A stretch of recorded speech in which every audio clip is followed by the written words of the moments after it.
জীবনে যাই হোক না কেন থেমে গেলে চলবে না, নিজের স্বপ্ন আর কাজ দুটোই সামলাতে হবে। তো হাই বন্ধুরা, তোমরা সবাই কেমন আছো? আশা করি সকলে অনেক ভালো আছো। তো চলে আসলাম আরও একটি ছোট্ট ভিডিও নিয়ে। তো সেই দিন আমার একটা বৃদ্ধি লুকের কাজ ছিল, লোকেশন হচ্ছে মাটিকাটা মধুপুর। তো যেহেতু সবাই ব্যস্ত ছিল ওই জন্য আমি একাই গেছি। তো দিদির আগের কোনো ভিডিওই আমি নিতে পারিনি, যেহেতু দিদির ফটো ভিডিও দেওয়া মানে পোস্ট করা বারণ ছিল। তো সেই জন্য আমি কোনো ভিডিওই করিনি, শুধু ফাইনাল লুকটাই নিয়েছি। তো বাড়িতে আসার পর দিদি বলছে যে না, এখন করা যাবে, কোনো চাপ নাই। তো ওই জন্যই তোমাদের ফাইনাল লুকটাই শেয়ার করলাম। তো কেমন হয়েছে অবশ্যই কমেন্ট করে জানাবে। সেদিন ছিল হোলি, আর বাড়িতে এসে একটু রং না খেললে কি হয়।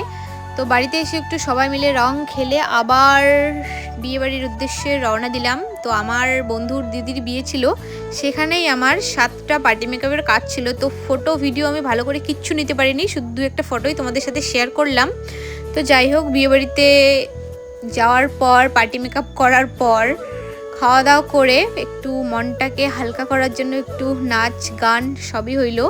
তো এখন বাড়ি যাওয়ার পালা। আর এইদিকে কিন্তু বড় চলে আসছে, আর এদিকে বোম ফাটছে। তো বেশিক্ষণ আর থাকা যাবে না, এইটুকুই আপাতত। তো ভিডিওটা কেমন লাগলো অবশ্যই কমেন্ট করে জানাবে। তো আপাতত এইটুকুই, টাটা।